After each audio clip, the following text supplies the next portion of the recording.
네, 안녕하세요. 해커스 한국사 안지영입니다. 해커스 한국사 능력 검정 시험 2주 합격 기본편 진행하고 있고요. 지난 시간에 이어서 이제는 시대를 좀 바꿔서 고대 국가 파트로 우리가 알고 있는 고구려, 백제, 신라라는 국가들이 있죠. 요 나라들을 진행을 해보겠습니다. 요번 시간에는 고구려하고 백제를 같이 묶어서 진행을 해볼게요. 지금 우리 책에 여러분들이 공부를 해야 되는 키워드가 여기저기에 요약돼서 계속 출력이 되고 있는데 여기 위에 핵심 키워드가 있어요. 이 키워드를 읽어보시고 교재를 여러분들이 좀 최대한 알차게 쓰려면 처음에 딱 봤을 때 이걸 한번 읽어보고 당연히 모르는 게 나오겠죠. 그럼 요걸 한번 읽고 여기서 지금 쭉 공부하고 문제도 푼 다음에 나중에 복습을 할 때에 여기를 다시 읽어보는 거 너무 좋은데 시간이 없어가지고 다 못 볼 때가 있잖아요. 그러면 끝나고 나서 여기를 다시 한번 읽어보시고 요거 읽었을 때 이제 머릿속에 정리가 되는지를 한번 보세요. 이건 여러분들이 꼭 알아야 되는 것을 해시태그의 형태로 추출을 한 거라고 보시면 됩니다. 그래서 소수림왕, 불교 수용한 소수림왕 태학을 설립하고 그리고 광개토대왕은 신라를 구하고 장수왕이 남쪽으로 내려갔고 살수대첩 안시성 전투로 뒤쪽으로 쭉 연결이 되는 지점들 이런 것들은 정리본이라고 보시면 될 것 같아요. 나중에 여러분들이 이거는 그냥 나열을 한 거잖아요. 근데 보면은 소수림왕이 불교를 수용하고 태학을 설립하고 하는 거는 여기가 묶음이에요. 그럼 여러분들이 여기 이론을 공부하시고 나서 뭐랑 뭐가 연결되는 건지를 이렇게 묶거나 끊을 수가 있으면 제대로 지금 공부를 한 거거든요. 이런 식으로 활용을 해보시면 좋을 것 같고요. 네, 고구려가 어떻게 건국이 되었고 성장이 되었는지를 먼저 볼게요. 사실 고구려 역사를 여러분들이 고구려 백제 역사를 여기 지금 한 2페이지에 정리가 되어 있는데 당연히 이걸로 다 끝나지 않죠. 근데 이거는 심화편보다는 좀 간단하게 나온다. 그래서 여러분들이 꼭 알아야 되는 일종의 흐름이 있어요. 단순하게 암기를 하는 게 아니고 이 나라가 어떻게 세워지고 어떻게 성장하고 발전을 했는데 어떤 단계를 거쳐서 멸망을 했더라라고 하는 흥망성쇠를 플로우를 알고 있는가 이거에 대해서 출제를 내는 기준은 똑같거든요. 그래서 그거를 알 수 있게 문제가 구성돼 있다고 생각을 해주시면 될 것 같고요. 실제 고구려 역사가 생각하는 것보다 되게 길어요. 한 약 700년에 가까운 역사를 가지고 있고 백제도 마찬가지입니다. 상당히 긴 역사를 가지고 있는데 근데 이걸 어떻게 우리가 이렇게 요약해서 볼 수가 있느냐? 어찌 보면 우리한테는 다행이지만 전체적인 역사적으로는 좀 불행인 게 고구려가 쓴 역사책, 백제가 쓴 역사책, 신라가 쓴 역사책은 존재하지 않기 때문에 우리가 지금 보고 있는 삼국사기라든지 이런 역사책들 있죠. 삼국사기, 삼국유사 이거 두 권은 전부 다 고려시대 역사책입니다. 그래서 아주 자세하게는 나와 있지는 않다. 왜냐면 그때 고려 사람들이 이걸 편집을 할 때 취사 선택을 아무래도 했겠죠. 그래서 완전 정확한 기록을 다 가지고 있지는 않아요. 우리가 알고 있는 범위 내에서 이렇게 지금 흐름을 정리를 좀 해봤습니다. 자, 고구려를 건국하는 시점을 먼저 볼게요. 고구려 건국. 고구려의 건국은 여러분들 다 어릴 때 그런 거 읽으셨죠? 건국 신화 나오는 동화책 한 번쯤 읽으셨을 텐데 원래는 부여 사람이었던 주몽이라는 활을 굉장히 잘 쏘는 사람이 어떤 굉장히 복잡한 가정사를 이 사람이 또 가지고 있잖아요. 이 주몽이 부여에서 살지를 못하고 내려오게 되어서 졸본이라는 지역에서 고구려를 세우게 됐다는 얘기 들어본 적 있으실 거예요. 근본적으로 부여 사람인데 내려와서 새로 개국을 한 거겠죠. 그래서 지금 부여하고 고구려는 비슷한 특징을 갖고 있는 게 몇 가지가 있었어요. 앞쪽에 그 여러 나라의 성장에서 겹치는 카테고리가 있었으니까 요거를 같이 보세요. 고구려의 특이한 점은 여러 나라의 성장 파트에서도 나오고 고대 국가 파트에서도 나온다는 거예요. 왜냐하면 역사가 굉장히 지금 긴 형태로 나오고 있기 때문에 자, 건국을 하고 나서 나중에 수도를 바꾸는 과정이 나오고 있습니다. 졸본 지역에 국가를 세웠을 때에는 여기가 개국을 하기에 좋으니까 땅을 여기로 해가지고 나라를 세우자 이렇게 세운 게 아니고 부여에서 부랴부랴 도망쳐 온 주몽이 여기다 개국을 하게 된 거는 어찌 보면 우연히 하게 된 거나 다름이 없어서 너무 좀 좁았어요. 그래서 국가를 성장시키기 위해선 좀 넓은 데로 갈 필요가 있었기 때문에 천도라고 하는 건 수도로 옮기는 겁니다.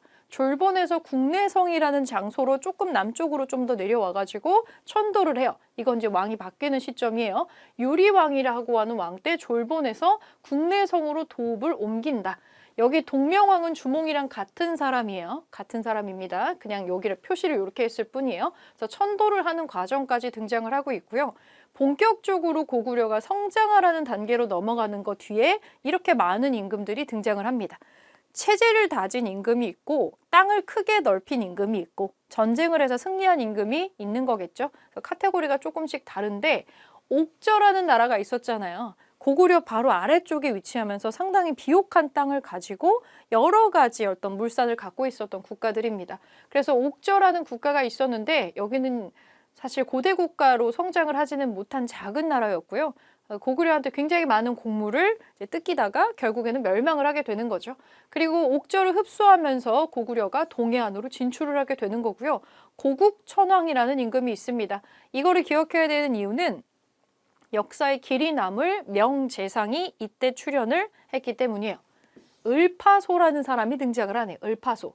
이 을파소라는 명재상을 발탁을 해서 제가회의의 의장이 국상으로 등용함. 이것까지 외울 필요는 없으나 을파소라는 훌륭한 사람이 등장을 해가지고 뭘 하느냐. 진대법이라고 하는 거를 실시를 했다. 이게 어찌 보면은 지금 이 고구려 이후에 조선시대까지 이어지는 구휼 제도라고 하는 거에 어떤 원본이 되는 제도라고 보시면 됩니다. 백성들을 구하는 구휼이라는 게 있죠. 구휼. 보통 우리나라가 사계절이 있고 하다 보니까 우리의 농사 사이클이 식량이 다 떨어지는 시기가 실제로 봄이에요. 이때 농사를 시작해야 되는데 겨울을 다 놔버리고 나서는 이제 아무것도 없는 상태에서 다시 백지 상태에서 시작을 지금 하는 거거든요. 그래서 봄까지 견디는 게 되게 힘들어요. 이제 농사를 해야 되니까. 그래서 봄에 곡식을 빌려주고 나중에 가을에 추수를 하게 되면은 여기서 이제 이걸 갚아라. 그런 식의 일종의 그 진대법이 나중에 뒤에 구휼제도에 다 이 모티브가 되는 제도라고 보시면 됩니다. 그래서 이제 요거가 요 파트에 나오는 거고, 자, 고국 원왕. 글자 하나밖에 안 다르죠. 원왕이라는 이 왕이 있는데 요때 백제의 공격을 받아요. 이때 백제에 무시무시한 근초고 왕이 등장을 하는 시점이고, 만약에 우리가 이제 고구려에서 가장 유명한 왕이 누구냐고 했을 때 보통 광개토 대왕을 많이 얘기를 해요. 근데 고구려의 광개토 대왕 같은 사람이 백제에는 근초고 왕이라는 사람이에요. 이때가 유일하게 백제가 고구려를 선제 공격을 해서 왕을 죽였던 시기거든요. 평양성을 공격을 하고 여기에 맞서서 고국원왕이 출전을 했다가 여기서 전사하게 됩니다. 되게 큰 사건이에요. 임금이 전쟁에 나갔다가 죽은 거잖아요. 완전히 그 주변은 거의 다 멘붕 상태인 거고 나라가 까딱하다가는 망할 수도 있는 시점이었어요. 사기도 굉장히 떨어져 있었을 거고.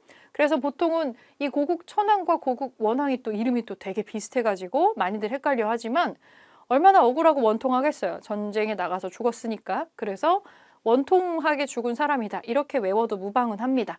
글자가 비슷하니까 여러분들이 나름대로의 어떤 포인트를 잡아서 기억을 해주시면 좋을 것 같고요. 그래서 이 고국 원왕이 죽었을 때 고구려는 한번 휘청했다고 보시면 돼요. 근데 만약에 여기서 감히 우리 왕을 죽이다니 하고 화르륵 해가지고 다 또 끌고 나가서 전투를 했다면 이때는 백제가 상당히 우세한 상황이었기 때문에 진짜 고구려 망했을 수도 있는데 고구려가 정말 운이 좋은 게 굉장히 이지적이고 냉철한 사람이 이 뒤를 이었어요. 아버지가 전사한 상황에서 아버지의 복수를 할 거야 이럴 수도 있는데 이 사람은 굉장히 현실을 직시하는 사람이어서 지금 이러다가는 국가가 다 고구려가 완전히 멸망할 수도 있는 순간이다. 지금은 우리가 군사적으로 백제를 앞지를 수가 없다라고 하는 것을 정확히 파악을 하고 내실을 다지는 데 시간을 상당히 쏟게 됩니다. 소스림 왕은 조용히 뭘 하냐면 이거 세 개를 다 소스림 왕이 한 거예요. 불교, 수영, 율령, 반포, 태약, 설립 이런 거 나오는 3종 세트가 고대 국가로 완전히 정착하고 성장할 때 필요한 조건인데 이걸 이 사람이 다 했어요. 고구려는 요 사람 때 굉장히 내실을 다지는 시기를 겪은 거죠. 자, 불교를 중국에서 들여와가지고 승려 순도라는 사람을 통해서 불교를 수용하고 공식적으로 인정을 합니다. 이 불교라고 하는 종교를. 그리고 율령이라는 게 뭐예요? 법이죠, 법. 법을 만들어가지고 이걸 발표를 해서 법이 있다는 거는 이거의 최고 위에 왕이 있다는 거예요. 그래서 이거는 모두가 지켜야 되는 어떤 룰이죠, 룰. 이 룰의 가장 꼭대기에 왕이 있어요. 이거를 반포하고 모두가 지켰다는 건 중앙으로 힘이 몰렸다는 거를 얘기를 합니다. 그래서 율령이 반포가 돼야 중앙집권 체제군 이렇게 볼 수가 있는 거예요. 이렇게 중요한 거를 다 이렇게 했어요. 소스리왕이 또 생각한 건 뭐냐면 내가 죽으라고 하면 죽을 수도 있는 사람을 키워내는 게 중요하다. 인재를 키워내야 된다. 그래서 태학이라고 하는 걸 설립을 합니다. 여기서는 국가에서 학교를 만들어가지고 뭐 우리도 국가대학교 같은 것들이 있잖아요. 국가에서 학교를 만들어서 인재를 양성을 하는 거죠. 그래서 유학이라고 하는 걸 중심으로 학생들을 가르치기 시작을 하는 거예요. 불교는 종교고요. 백성들의 마음을 하나로 모으는 종교고 유학을 통해서 인재를 키우는 건 조금 다른 카테고리예요. 유학에서 가장 중요하게 생각하는 건 충이잖아요. 충. 누구한테? 임금한테 충성하는 거. 이것도 중앙 집권을 하는데 상당히 유리한 게 되겠죠. 그래서 요 3종 세트를 다 소수림 왕이 해요. 너무 놀라운 거는 이거 3개를 다 하는 기간이 5년이 안 걸렸다는 거예요. 굉장히 이거를 다다다다닥 하죠. 이게 가장 지금 필요하다, 고구려는. 그래서 굉장히 빠르게 실시를 해가지고 혼란스러웠던 고구려를 아주 빠르게 안정화시키는 공이 요 사람한테 있습니다. 이 사람이 이거를 다 다져놨기 때문에 후대에 누군가 출연을 했을 때 버프를 받아서 빵 하고 성장을 하는 거예요. 그래서 소수림왕 다음에 가장 도드라지게 두각을 나타내는 사람이 일단 소수림왕의 조카였던 광개토대왕입니다. 광개토대왕이 그렇게 전쟁에 몰입을 할 수 있었던 거는 이런 게 다 마련이 되어 있었기 때문이다 라고 봐도 무방하겠죠. 실제로 보면은 소수림왕이 없었으면 광개토대왕도 없다라고 평가를 많이 하기도 해요. 그래서 소수림왕이 이렇게 중요한 사람이기 때문에 여러분들이 봐도 이 사람 너무 중요하잖아요. 안 낼 수가 없겠죠. 기본편에도 나오고 심화편에도 나올 수밖에 없는 사람, 소수림왕. 자, 그러면 소수림왕의 업적을 얘기를 할 때 이 불교를 전파하고 불교를 공인하고 율령을 반포했다는 거를 이렇게 자료를 통해서 알려주는 경우가 많이 있죠. 보통은 이거를 그냥 문제의 문맥으로 제시를 하기보다는 자료를 하나 주고서 이거를 해석을 하고 그래서 여기서 도출해낼 수 있는 게 뭐야? 물어본 다음에 문제를 같이 내죠. 그래서 사료를 해석하는 거는 기본편과 심화편이 모두 동일합니다. 다만 기본편에 나오는 사료들이 좀 간단한 편이죠. 요거 체크해 주시고요. 자, 요렇게 지금 내치를 다지고 있어요. 그리고 나서 점프하는 겁니다. 이제 전성기가 나오네요. 여기서 말하는 전성기라고 하는 거에서 많이 들었던 단어죠. 제일 잘 나갔던 시기입니다. 가장 잘 나갔던 시기를 보통 우리가 삼국시대를 공부할 때 4세기, 5세기, 6세기 이런 말 써요. 이렇게 쓰는데 제일 처음에 전성기 나갔던 거는 4세기의 백제고요. 근초고왕이 등장했던 시기가 요 시기입니다. 그 다음에는 고구려가 바톤 터치를 받아서 5세기에 이 전성기가 오게 되고 마지막에 전성기가 오는 국가가 신라죠. 그리고 신라가 삼국 통일을 해버립니다. 요 순서를 기억해가지고 보시면 될 것 같아요. 자, 그럼 고구려 전성기로 넘어가 보겠습니다. 고구려의 전성기는 5세기고요. 이 고구려가 전성기를 맞이할 수밖에 없는 되게 훌륭한 왕들이 따닥으로 지금 등장을 해요. 광개토대왕이 나오고 그 다음에 장수왕이 연달아서 등장을 합니다. 광개토대왕 아들이죠. 그래서 이 두 사람이 있었던 시기가 5세기예요. 북쪽으로도 땅이 커지고 장수왕은 남진 정책을 해서 남쪽으로도 땅이 커지죠. 가장 고구려 영역이 크게 확대됐었던 시기가 이 5세기입니다. 그리고 이제 기다렸다는 듯이 이제 강력해진 국력으로 백제를 공격을 하죠. 그리고 백제의 항복까지 다 받아내고 한강 이북 지역도 홀랑 뺏어옵니다.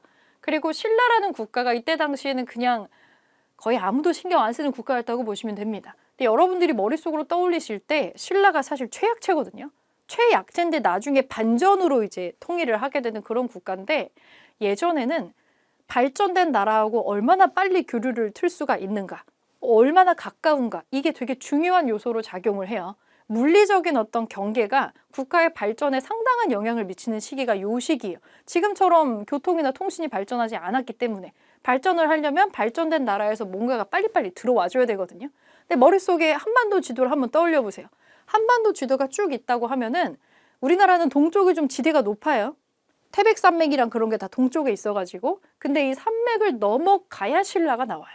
그러니까 신라는 일단 산맥이라는 굉장한 경계선에 막혀 있고 중국으로 육지기를 통해서 가려면 가야 통과하고 백제 통과하고 고구려 통과해서 중국으로 넘어가야 되니까 관문이 너무 많은 거죠. 이 나라들하고 전부 다 사이좋게 지낸 것도 아닌데 그렇다고 바닷길을 통하자니 너무 많이 돌아서 또 가야 되는 단점이 있는 거죠. 이 루트를 제일 빠른 길을 갖고 있었던 국가가 백제입니다. 한강 유역에 있었기 때문에 바로 중국으로도 왔다 갔다 할 수 있고 트인 길을 가지고 있어서 그래서 제일 먼저 발전을 한 거죠. 이 물리적인 한계를 딛고 일어서는 게 6세기라고 보시면 되고요. 자, 5세기에 광개토대왕이 나와서 이런 업적을 합니다. 주로 군사적인 업적이네요. 군사적인 업적이고 연호까지 사용하는 걸 좀 보이고 있는데 그 최약체였던 신라가 광개도 대왕에 등극해서 활동을 하고 있었던 시기에 크게 위기에 한번 빠진 적이 있어요. 그 뇌물 마립간 때인데 그 외가 일본이 쳐들어와가지고 거의 혼비백산을 해서 여기다가 군사를 요청한 적이 있어요. 군사를 요청을 해서 여기에 오케이를 하고 5만의 군사를 보내서 외를 다 때려 부셔준 적이 있습니다. 이 일본이 깜짝 놀래가지고 바로 옆에 있었던 금관가야까지 도망을 가요. 그 금관가야까지 도망가서 같이 연합해서 어떻게든 이걸 해보려고 했는데 금관가야까지 쫓아가서 외를 물리칩니다. 이 무슨 뜻이냐면 금관가야 땅에서 전쟁했다는 뜻이거든요. 일단 광개도 대왕이 보낸 군사만 5만이에요. 5만 명의 군사가 금관가야 땅을 지금 김해를 막 뒤집고 다닌 거죠. 난리가 났죠. 금관가야가 이때 너무 크게 타격을 받아요. 잘 생각해보면은 그냥 우리 옆집에 부부가 와가지고 갑자기 우리 집에서 부부싸움 하는 거랑 똑같거든요. 다 접시 때려 던지면서. 그럼 우리 집은 어떻게 되겠어요? 그거 끝나고 나면. 금관가야는 이때 다시 일어날 수 없을 정도의 치명상을 입고 원래 가야가 한 6개 정도로 쪼개져 있는 약간 연맹체처럼 운영됐었던 국가였는데 얘네가 반장이거든요. 근데 이 반장 자리를 뺏깁니다. 대가야한테. 이거의 상처로 회복을 하지를 못해가지고. 사실 되게 억울할 수도 있는 문제예요. 굉장히 중요하게 한반도의 어떤 흐름 자체를 바꿔버린 사건 중에 하나가 이건데 5만 명이라고 하는 숫자가 지금도 많잖아요. 근데 무장한 군대를 5만을 그냥 줬겠어요? 뭔가 원하는 게 있으니까 주지 않았겠어요? 기브 앤 테이크가 있어야겠죠? 그럼 뭘 줬을까, 신라는? 신라가 딱히 뭐 줄 수 있는 거는 크게 없었을 거예요. 근데 뭐 곡물도 엄청 뜯겼을 거고 공짜는 없으니까. 그때부터는 고구려가 이제 신라에 굉장히 간섭을 많이 했을 거라고 추정을 해볼 수가 있겠죠. 그런 것들이 이제 연결되는 지점이 이제 이런 것들이에요. 이거 우리가 어떻게 하냐면 요 내용이 광개토 대왕릉비라고 하는 엄청나게 커다란 비석에 써있기 때문에 그 내용이 지금 여기에 나와 있는 거예요.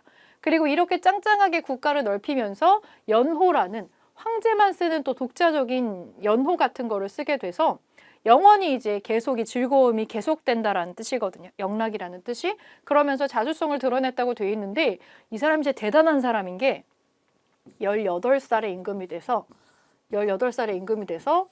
38에 죽었거든요. 그러니까 한국 나이로는 39? 그러니까 딱 20년 정도 통치를 하고 죽은 거예요.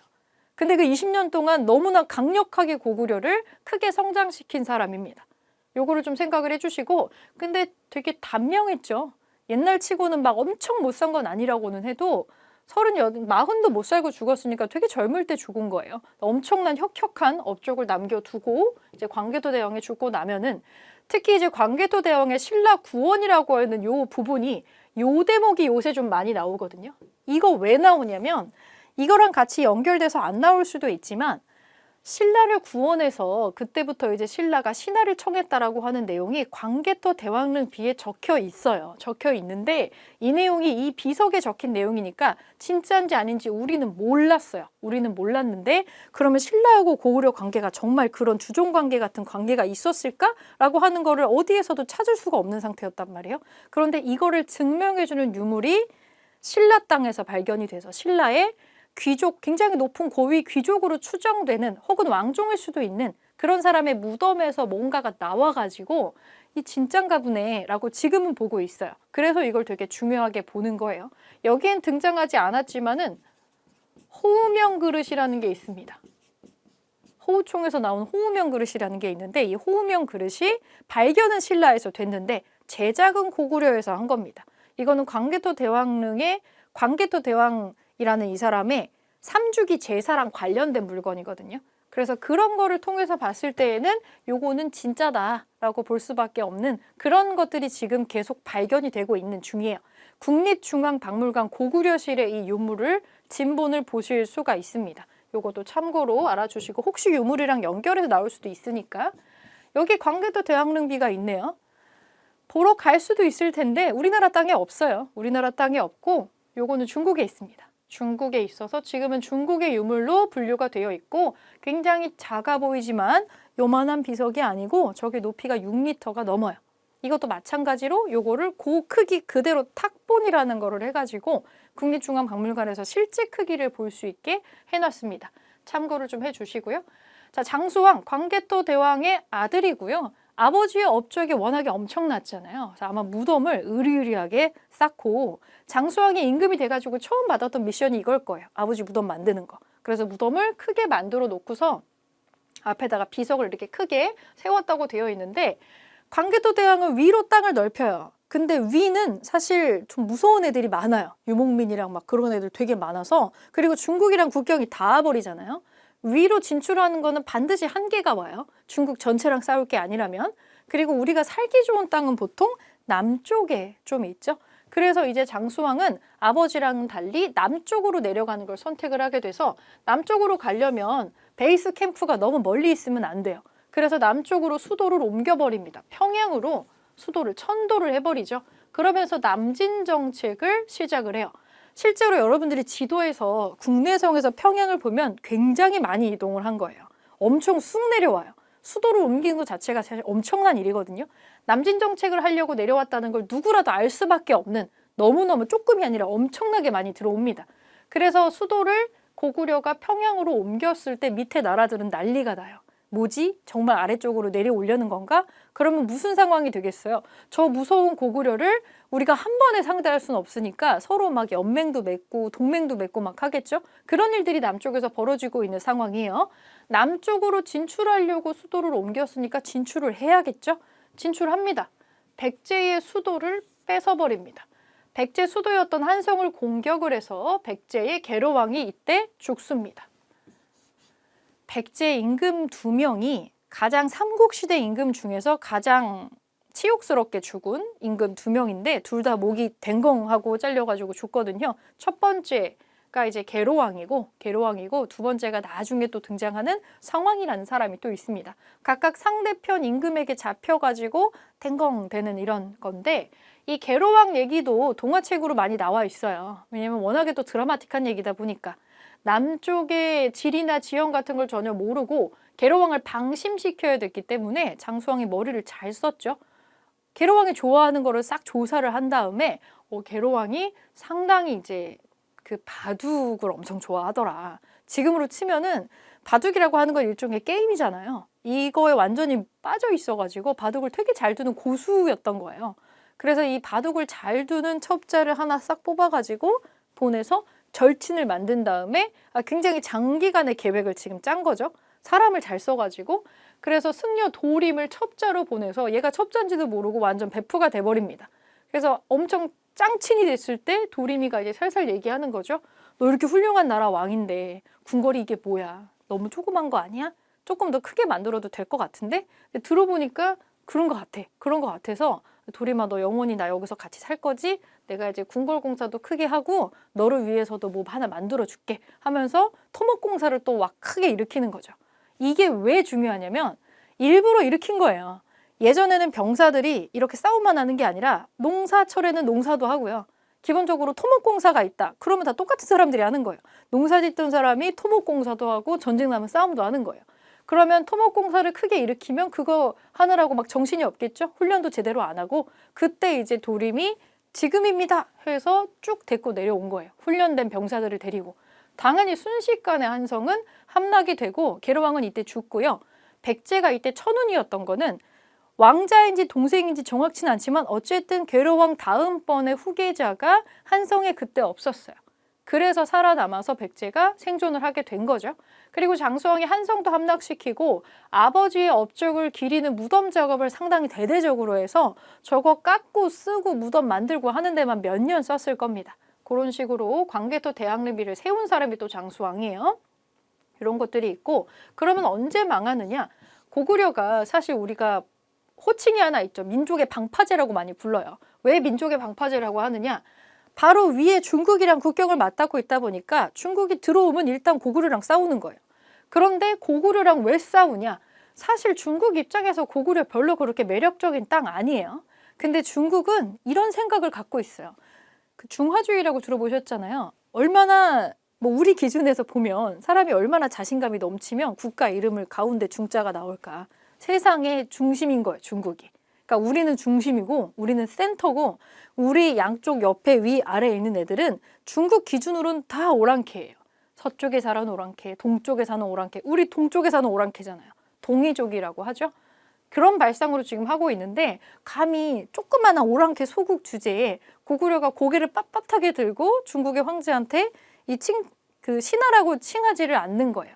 그래서 고구려를 상당히 괘씸하게 여기고 있다가 중국 내부에서도 전쟁이 많으니까 신경을 못 쓰고 있다가 이제 통일국가가 딱 만들어지면 자, 너네도 이제 우리한테 꿇어. 이렇게 했는데 꿇지 않은 거죠. 그래서 이제 고구려가 중국의 반복적인 침략을 받게 됩니다. 크게 수나라하고 당나라만 기억을 좀 해주시면 돼요. 그래서 대외 항쟁을 봐야 되는데 이거를 안 낼 수가 있겠어요, 여러분? 우리가 중국의 왕조하고 싸움을 했는데 이겼대. 이거 당연히 우리 기억해야겠죠. 만약에 고구려가 이거를 견뎌내지 못했으면은 그대로 백제하고 신라까지 내려오는 거예요. 그럼 한반도 역사 자체가 완전히 바뀌었을 수 있기 때문에 되게 중요한 파트인 거죠. 자, 수나라가 공격을 해옵니다. 자, 수나라가 중국을 통일하고 그리고 이제 고구려가 수나라가 우리 원래 별로 안 좋아하니까 쟤네 좀 있으면 전쟁할 것 같은데 우리가 선제 공격을 해버리자. 정말 놀라운 거는 고구려의 영양왕이라는 사람이 수나라의 어떤 지역을 먼저 공격했다는 거예요. 우리가 전쟁을 먼저 걸 정도로 그때 당시에 고구려가 국력이 상당했다라는 게 보이죠.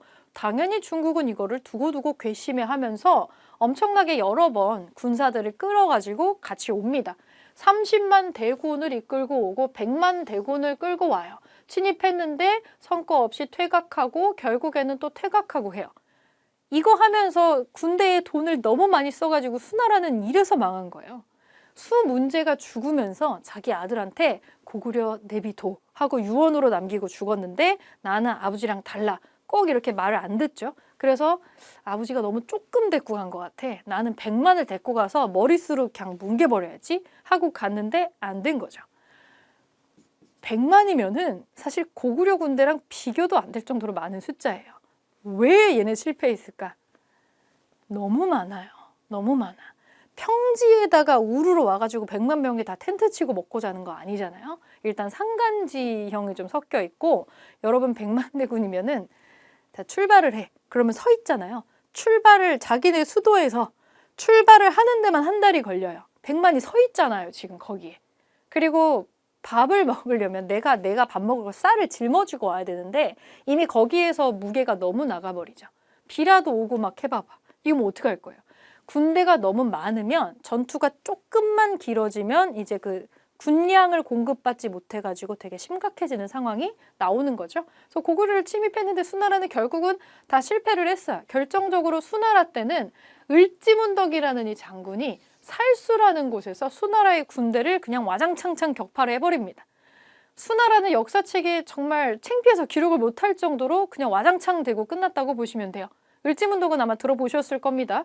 그래서 을지문덕한테 격파를 당하고 멸망해버리고요. 수나라가 멸망하고 나서 당나라가 건국이 되는데 왜 다들 이렇게 생각하죠? 우리는 수나라랑 달라. 당태종 생각에 나는 수나라 애들이랑 다르거든요. 그래서 나는 이제 얘네를 꿀릴 수가 있을 것 같은 거예요. 또 들어옵니다. 당태종이 또 팽창을 하면서 직접 또 군사를 이끌고 들어오게 돼요. 근데 우리는 당나라가 건국이 됐을 때 쟤네 또 올 거야. 또 올 거니까 이번에 국경에다가 요새를 쌓자. 우리가 넘어오지 못하게 하자. 그러면서 천리장성이라는 거를 쌓아요. 진짜 천리라는 건 아니고 그 정도로 국경지대를 이렇게 길게 그러니까 중국에 만리장성이 있으면 우리한테는 천리장성이 있다고 생각을 하시면 됩니다. 그래서 천리장성 축조를 하는데 너무너무 중요한 작업이에요. 이거는. 이 천리장성 축조가 십수년이 이어지게 되면서 이 프로젝트를 전담하고 있었던 장군의 권력이 굉장히 세지는 효과를 갖고 오게 돼요. 그 사람이 연개소문이에요. 연개소문. TMI로 얘기하면 연개소문은 좀 이름이 특이하지 않나요? 이름이 4글자니까 을지문덕처럼 성씨가 2글자라고 생각하시는 분들이 계신데 이 사람 연씨예요. 이름이 개소문이야. 정말로 그렇게 불렀는지는 모르겠어요. 뭘로 들렸길래 이거를 우리가 이렇게 기록했는지 모르겠는데 일단 성씨 자체는 연씨예요. 아들 이름들은 다 멀쩡합니다. 그냥 성씨까지 합쳐가지고 3글자로 나와요. 이 연개소문이 굉장한 권력을 갖게 되고 있지도 않은 직함을 파가면서 최고 자리에서 군림을 하게 됩니다. 일종의 자기가 왕이 되진 않았지만 왕 바로 밑에 없는 직책을 파가지고 왕처럼 군림했다고 생각하시면 됩니다. 그래서 이 연개 소문이 정변을 일으켜서 내 입맛에 맞는 허수아비 임금을 앉혀놔요. 영유왕을 없애버리고 보장왕이라고 하는 허수아비를 하나 놓고서 본인이 최고 막리지가 돼가지고 정권을 장악을 해버립니다. 이때 이렇게 혼란스러울 때 이제 당나라가 쳐들어온 건데 사실은 연개 소문이 잘했다기보다는 엉뚱한 데에서 막혔어요. 안시성이라는 별로 크지도 않은 성에서 안시성의 성주랑 사람들이 목숨 걸고 이거를 막 반항을 하게 되는데 여기에서 결국에는 안시성을 넘지 못하고 퇴각을 하게 됩니다. 이때 당태종이 얼굴 어디에 화살을 맞았다고 되어 있고요. 굉장히 치명상을 입고 후퇴를 했다라고 되어 있습니다. 그래서 이거 동명의 제목으로 영화도 나온 게 있었어요. 아마 보신 분도 계실 텐데 그래서 중요한 건 우리가 수나라도 무찌르고 당나라도 무찔렀다는 거죠. 수나라 다음에 당나라라는 순서만 좀 머릿속에 넣어주시면 될 것 같아요. 그래서 이거를 섞어서 많이 물어보거든요. 그래서 요 순서 헷갈리지 마시고 살수대첩 같은 거는 이런 식으로 삼국사기 사료로도 많이 나오게 됩니다. 그리고 고구려는 이렇게까지 잘 싸웠는데 왜 망하느냐? 되게 허무하게 망해요. 바깥에서 오는 공격은 다 막아냈는데 지배층에서 서로 싸우면서 국력이 약해지면서 연개 소문이 죽고 나서 난리가 나죠. 아들들끼리 이제 아버지 권력을 내가 갖겠다고 막 난리가 나는데 너무 웃긴 게 여기서 큰아들이 졌어요. 큰아들이 져서 너무 이거에 복수심에 활활 불타면서 중국의 당나라에 투항을 해버립니다. 그리고 고구려의 성곽은 여기가 약점이에요. 이런 거 막 다 알려줘요. 결국에는 내부의 불화 그리고 이제 첩자의 활동 이런 것 때문에 망하게 되는 거죠. 그래서 나중에 나당연합군이 결성이 됐을 때 나당연합군의 공격으로 최종적으로 멸망을 하게 됩니다. 당나라도 혼자서는 못 온 거예요. 결국에는 혼자서 우리가 외부에서 들어가는 거 포기. 그래서 신라하고 연합을 해서 이렇게 해서 쳐야겠다. 그래가지고 이제 이 나당연합군이 되었을 때 비로소 고구려를 정벌할 수가 있게 된 거죠. 자, 그러면 요거를 순차적으로 지금 정리를 좀 해볼 건데 문제가 4문제 정도 나와 있고요. 여러분들이 요 문제에서부터는 이 고대 국가부터는 조금 어려울 수 있어요. 여기서부터는 조금 어려울 수가 있어가지고 요거를 풀면서 어디를 힌트로 잡았는지를 밑에 지금 나오잖아요. 이거를 보시면서 좀 풀어보시면 좋을 것 같아요. 자, 가에 들어갈 내용으로 옳은 것은 고구려 땡땡땡 왕에 대해서 조사를 한 내용을 올려주세요. 고국 원왕의 아들로 태어나서 블라블라 불교를 수용하고 국가의 통치제대를 정비했다는 평가를 받는다. 고구려에서 불교를 수용한 사람, 그리고 원통하게 죽은 고국 원왕의 아들로 태어나서 위기의 고구려를 구했던 이 사람, 여기서 이 사람이 소수림 왕이라는 거를 여러분들이 찾아내셔야 되고 그러면 소수림 왕의 또 다른 업적을 여기다가 들어갈 수 있는 걸 찾는 거죠. 태학 설립하고 불교 수용하고 율령 반포하고 3종 세트입니다. 같이 기억해 주시고 1번으로 찾아주시면 됩니다.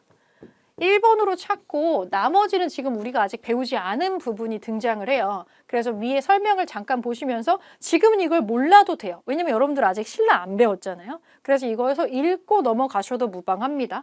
나중에 병보 설치하고 이 문제는 조금 어렵게도 나올 수가 있는 거는 여러분들은 지금 고구려만 배웠는데 신라 거랑 백제 거를 물어봐서 이건 헷갈릴 수 있어요. 그러면 이거는 답을 우선 찾은 다음에 오답에 해당하는 것들은 지금은 읽고 넘어가도 돼요.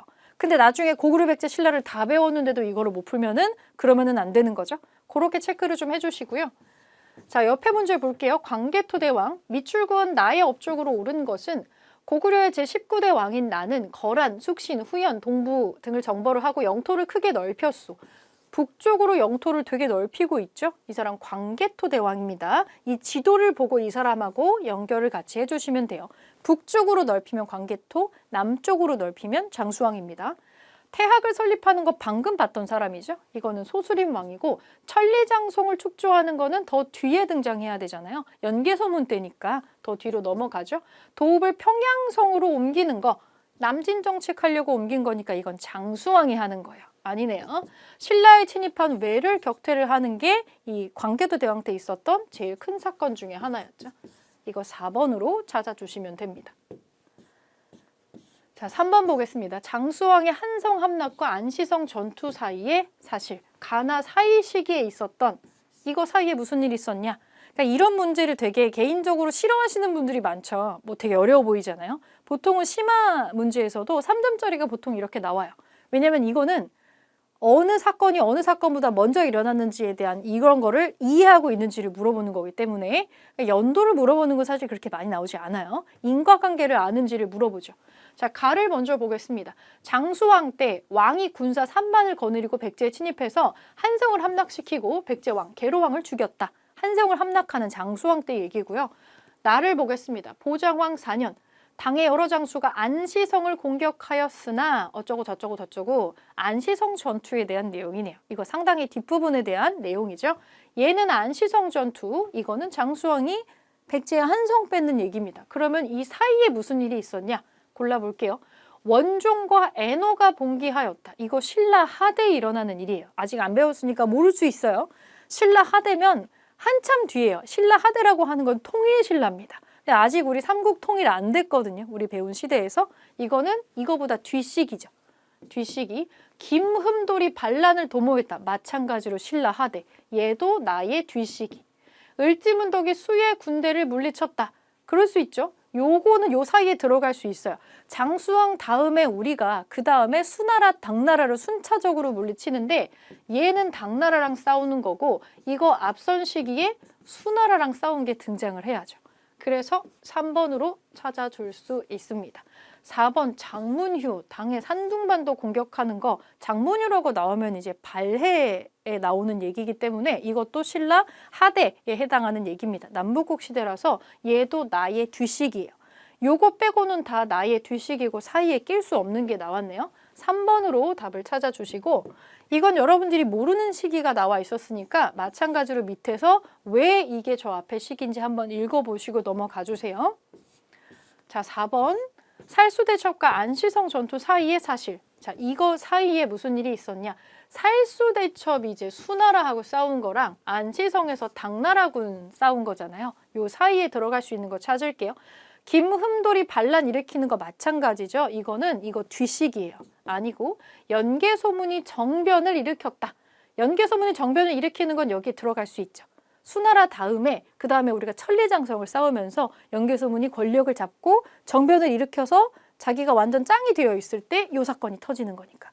그래서 요걸로 보실 수가 있고 장문휴가 당의 산둥반도 공격하는 거 똑같은 거 나와요. 이거 뒤식이고 건모점이 고구려 부흥운동을 전개하였다. 고구려 망하고 난 다음의 일인데 아직 안 망했잖아요. 이거 뒤로 넘어가야 나올 수 있는 일이죠. 그래서 2번으로 찾아주실 수 있습니다.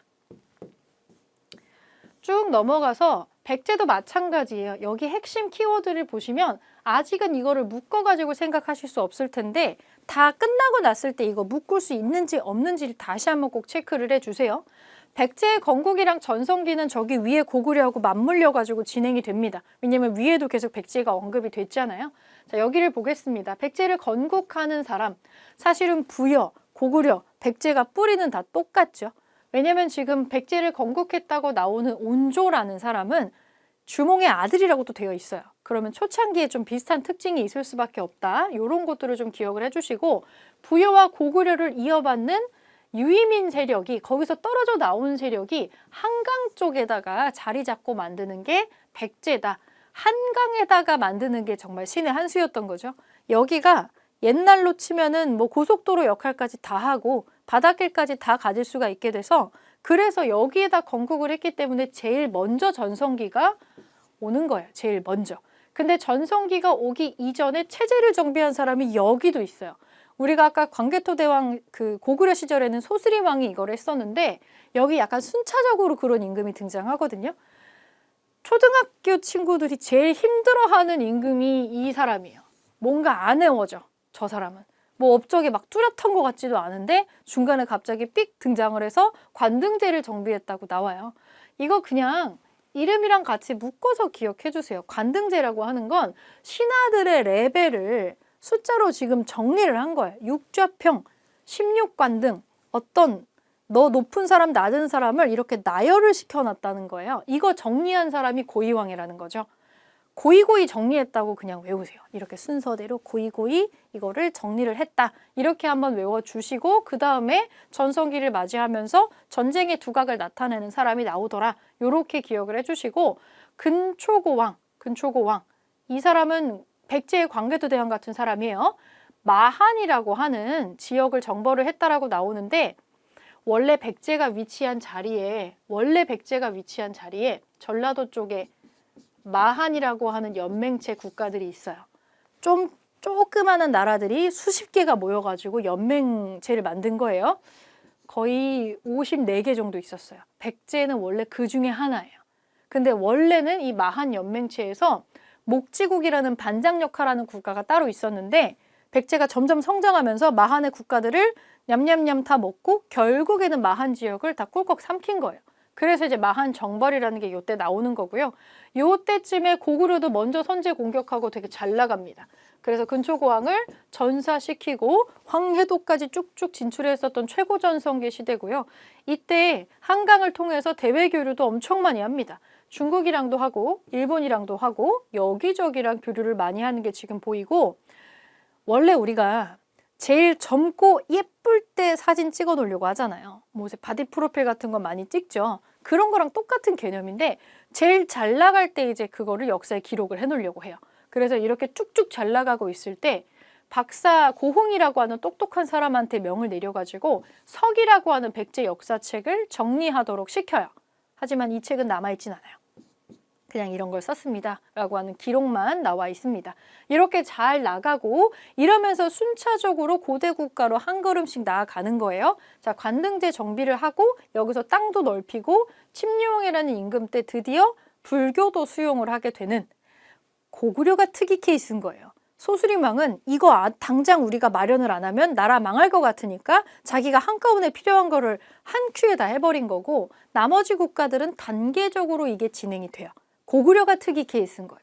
이렇게 기억을 해주시고 그걸 한 번에 다 끝낸 건 고구려밖에 없어요. 여기는 순서대로 지금 등장을 합니다. 그리고 가끔 유물 사진으로 많이 나오는 게 이 칠지도인데 본 적은 있지 않아요? 근데 이거 우리나라 유물은 아니에요. 지금 우리가 갖고 있진 않아요. 근초고왕 때 만들어가지고 일본 왕한테 선물해 준 거라서 지금은 일본 국보입니다. 일본의 국보라서 우리한테 잘 공개도 안 하고 있죠. 가지가 7개 달린 칼이라고 칠지도라고 하는데 6개인데요.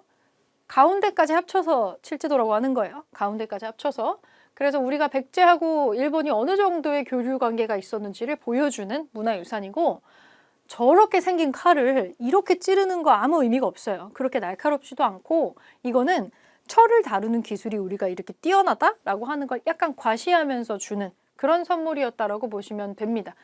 이게 문제가 되는 거죠. 우리는 이걸 하사한 건데 자 이렇게 준 건데 지금도 일본에서 주장하는 거는 우리가 이거를 여기 있습니다 이렇게 진상을 했다라고 얘기하는 바람에 이거가 아직 해결이 안 된 문제예요. 여기 가운데 글자가 써 있거든요. 글자가 써 있는데 하필이면 되게 중요한 글자 몇 개가 너무 녹이 심해가지고 글자가 안 보여. 근데 만약에 우리가 얘를 갖다가 연구를 할 수 있으면 그 글자를 우리가 연구하면은 글자가 또렷하게 나올 것 같은데 우리한테 안 주죠. 안 주니까 우리도 그냥 짐작만 계속 하는 거고 매년 이걸로 학술대회 해요. 근데 그 당시의 어떤 전반적인 상황을 고려했을 때 우리는 이렇게 쇠를 다루는 기술이 한창 발전을 하고 있을 때였고 일본은 아직 옷도 제대로 못 만들어가지고 그냥 아랫도리만 간신히 가리고 그렇게 사람들 다닐 때예요. 그리고 말 편자도 못 만들어가지고 그때 당시 무덤에서는 말 편자 같은 것도 한 개도 안 나오는데 어떻게 이런 거를 만들 수 있는 국가에서 이거를 만들어서 바치는 게 되겠느냐. 이거는 말이 안 된다. 지금은 그렇게 보고 있는 거죠. 가끔 유물 사진으로 저게 가끔 등장을 하니까 요것도 기억을 해주시면 좀 좋을 것 같고요. 백제는 그러면 언제 위기를 맞게 되느냐. 먼저 제일 잘 나가다가 장수왕이 이제 슬슬 남으로 내려오잖아요. 여기에 뭔가 이상한데? 이러다 얘네 내려올 것 같아. 무서워가지고 신라하고 동맹을 먼저 처음 맺어요. 쟤네 들어오면 우리 힘을 합쳐야 돼. 이렇게 해가지고 먼저 동맹을 맺고 계로왕 때 결국에는 한성을 뺏기면서 여기서 크게 흔들리죠. 서울에서 잘 먹고 잘 살다가 쫄딱 망해가지고 내려간 데가 지금의 공주예요. 충청도 공주. 백제가 역사가 거의 700년 정도 된단 말이에요. 650년 이상이니까. 근데 이 중에서 500년이 한성시대예요. 생각보다 길죠. 웅진에 있었던 시기랑 밑에 내려가면 부여에 있었던 시기가 200년이 안 되는 거야. 되게 짧아요. 실제로 거의 대부분의 역사는 다 서울에서 있었어요. 다만 서울에 남아있는 백제 유적지가 거의 없어서 사람들이 모르는 거죠. 그때 구사일생으로 이 문주왕이라고 하는 사람이 서울로 안 올라가고 턴 해가지고 공주 쪽으로 내려가서 웅진에서 다시 도읍을 정하고 여기에서 다시 한번 백제를 일으키려고 노력을 많이 해요. 지금 여기에는 계로왕의 아들이라고 나와 있는데 정확하지 않아요. 계로왕의 아들인지 동생인지는 모르겠으나 어쨌든 왕족의 후계자가 살아서 웅진으로 내려가서 웅진시대라는 게 있다. 웅진에서 있었던 시기 약 70년. 왕은 수도 없이 바뀌었지만 여기서 우리가 기억해야 되는 사람 딱 한 사람입니다. 무령왕. 왕별, 무령왕. 낼 수밖에 없어요. 무령왕릉이 있는 지역이 지금 유네스코 문화유산으로 들어가 있고 우리가 발견한 삼국시대 무덤 중에서 주인이 어떤 왕이다 라는 이름표가 나온 무덤은 딱 이거 하나밖에 없기 때문에 너무 중요한 무덤이라서 이거는 중요하게 나올 수밖에 없어요. 이 무령왕은 다 죽어갔었던 백제의 심폐소생을 해놓은 사람이라고 생각을 해주시고 지방에 다 쓰러져가는 백제를 다시 다독여가지고 귀족들을 다 달래가지고 지방까지 이제 영향을 미치기 위해서 22담로라는 걸 두고 여러분 원래 나라가 위험하면 집안이 위험하면 남한테 우리 집안 일은 못 맡겨요. 우리 가족밖에 믿을 사람이 없거든. 그래서 왕족을 파견을 해가지고 지방을 장악하려고 합니다. 집안 사업을 할 때는 남을 못 믿죠. 그렇게 해가지고 22담로라는 거를 파견을 해서 지방에 대한 통제력을 강화를 해요. 우리가 지금 비록 쫄딱 망한 상태지만 곧 회복할 거야. 그래서 왕족들한테 이거 하라고 하는 거예요. 그리고 대외 교류도 굉장히 많이 하는데 중국이랑 교류하고요. 그리고 일본이랑도 상당히 교류한 흔적들이 많이 나옵니다. 그래서 양직공도라는 것도 교과서에 한창 나왔었는데 양나라에서 우리나라에 조공하러 오는 각 나라의 그 사신들을 그림으로 기록해 놓은 거예요. 거기에 백제 사람이 나와요. 근데 여기서 중요한 건 백제 사람들의 복장이 제일 세련됐다라는 점. 그래서 그때 당시에 국력이 이미 어느 정도 회복돼 있었다라고 봅니다. 이 무령왕릉이랑 같이 연결해가지고 굉장히 많이 나오니까 이 특징들은 같이 기억을 해주시면 좋을 것 같아요. 중국의 남조 스타일로 만들어진 무덤이고 무령왕이랑 왕비의 합장릉이고 송산리 고분군이라고 불렸던 무덤 사이에서 우연히 발견이 되고요. 이름표 나온 무덤이고요. 그리고 요 무덤에서 유물이 거의 4,500개가 넘게 나와가지고 이거 가지고 국립공주박물관을 세웠습니다. 같이 기억해 주시면 좋을 것 같고요. 잘 나가다가 자 공주 지역에서 다시 한번 부흥을 하는가 했어요. 무령왕의 아들이었던 성왕이 자기 아버지가 만들어 놓은 토대 위에서 자 이제 다시 한번 성공해볼까 하고 집을 좀 큰 데로 이사를 갑니다. 그게 삽입니다. 오늘날의 부여입니다. 부여. 오늘날의 부여 지역으로 다시 이동을 해서 여기에서 다시 한번 나라를 크게 일으켜요. 나라 이름 한번 바꿉니다. 남쪽에 있는 부여다 해서 남부여로 이름도 한번 바꾸고 다시 한번 나라를 크게 정비하는 단계를 거치고요. 한강 유역을 잠깐 찾았어요. 신라의 진흥왕이랑 연합을 해가지고 고구려를 공격해서 일시적으로 여기를 다시 찾았는데 사실은 진흥왕이 되게 속셈을 숨기고 연합을 했던 거라서 약속을 깨고 갑자기 배신을 해서 하류 지역을 꿀떡 삼켜버립니다. 이 과정에서 이제는 성왕과 진흥왕이 싸움을 하게 되는데 관산성 정투라는 데에서 결국에는 크게 패하고 여기서 성왕이 죽음을 맞이하게 돼요. 죽어버리는 거죠. 그러면서 나라가 또 한 번 크게 휘청거리게 됩니다. 이 사건을 겪고 나면 여러분들이 상식선에서 생각해 보세요. 백제하고 신라가 다시 친구가 될 수가 있겠어요? 절대 친구가 될 수가 없어요. 친구가 되려면 이때 마무리를 잘했어야 되는데 진흥왕은 아마 이제 우리의 시대다라고 생각했을 수도 있는 것 같아.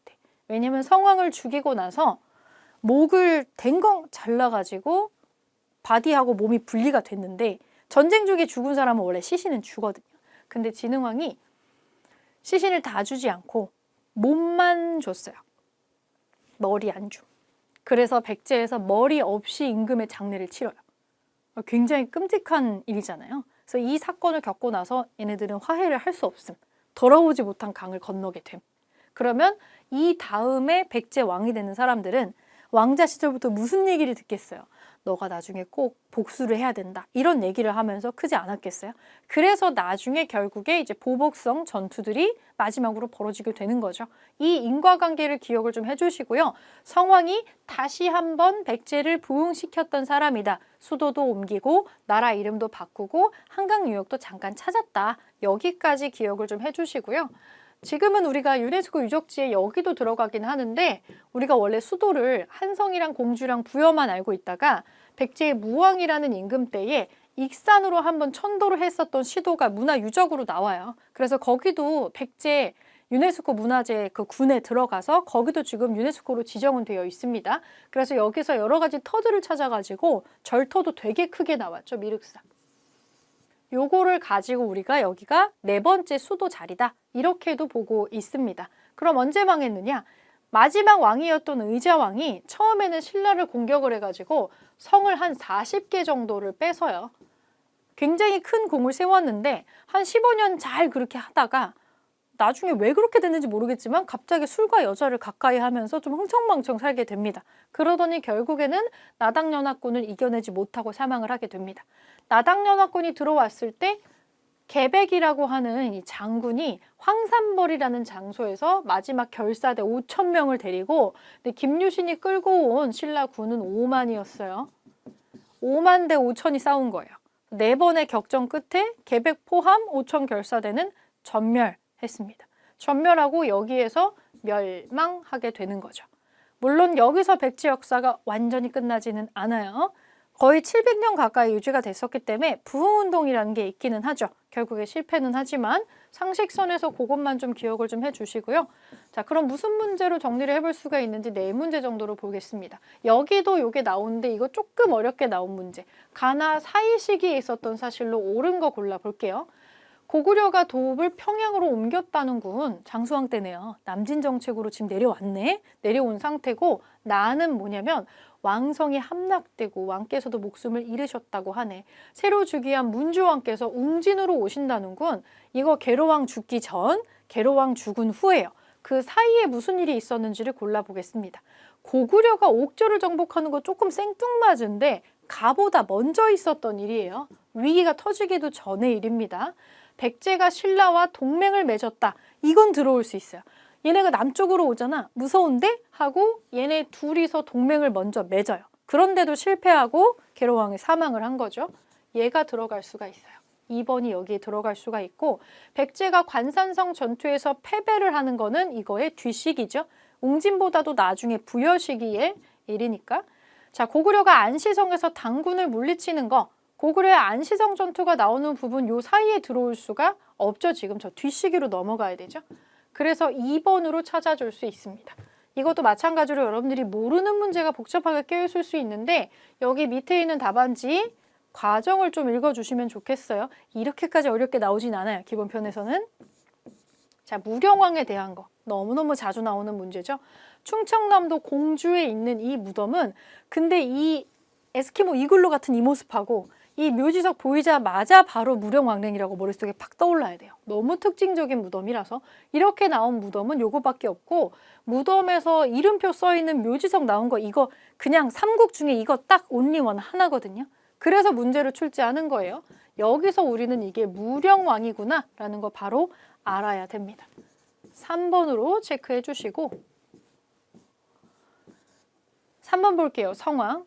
가왕에 대한 설명으로 옳은 것은 부여야행, 백제의 밤을 느끼다. 이거 실제 했었던 포스터지로 낸 문제네요. 이 가라는 인물이 왕이 정한 부여에서 열리는 다양한 행사에 참여해보세요. 어떤 임금이 부여로 도읍을 정했느냐? 그거 아는지 물어보는 문제예요. 성왕입니다. 성왕. 맞는 거 볼게요. 일본에 칠지도를 보내는 건 성왕이 한 게 아니고 근초거왕이 하는 거고요. 동진으로부터 불교를 받아들이는 거는 침류왕이 하는 거고 신라를 공격해서 대야성을 점령하는 거는 성왕이 아니고 의자왕이 하는 거예요. 의자왕. 진흥왕과 연합해서 한강 하류 지역을 잠깐 되찾았죠. 4번이 답이 되겠고 자, 4번 문제 볼게요. 마지막. 가 국가에 대한 설명으로 옳은 것은 맞는 거. 답사 계획서. 부여에서 만나는 가. 부여에서 만난다 그럼 이거 백제밖에 없어요. 백제. 백제죠. 성왕이 수도로 삼은 부여 지역의 유적을 돌아보면서 만약에 이 제목만 보고 헷갈리면 나성, 부소산성, 관북리, 정림사지 이거 누가 봐도 백제 유적지네요. 유네스코 유적지 돌아다니는 답사 계획서예요. 요거 보고 참고해 주시면 되고요. 맞는 거 고르는 거예요. 주몽이 건국하는 거 고구려, 지방에 22 담로를 두었던 거 백제죠. 공주에서 무령왕이 이거 했었잖아요. 2번이 답이고 독서 상품권을 시행하는 거 아직 안 배웠죠? 이거는 신라가 하는 거예요. 원성왕이 하는 거고 한나라 침략받아서 멸망하는 거 우리 앞에서 배웠던 거 고조선이죠. 고조선. 그래서 2번으로 답을 찾아주시면 됩니다. 3점짜리라고 나와 있는 것도 막 심화편에 비하면 그렇게 어려운 거는 아니고 여러분들이 어떤 사건이 어떤 사건보다 앞이냐 뒤냐 이거를 배치를 할 수 있냐 없냐 이 정도까지는 물어본다는 얘기예요. 그래서 고구려 백제 신라는 지금 편의상 따로 하기는 하지만 실제로 나중에 여러분들이 최종 정리를 하실 때에는 세 나라를 같이 정리된 연표 같은 게 있으면 좋아요. 그래서 어떤 임금 때 어떤 시기에 다른 두 나라가 어떤 상황이었는지가 같이 이렇게 배열이 돼야 문제가 섞여 있어도 풀 수가 있습니다. 네, 여기까지 백제 문제는 마무리하고요. 다음 시간에 신라하고 가야를 묶어서 보도록 하겠습니다.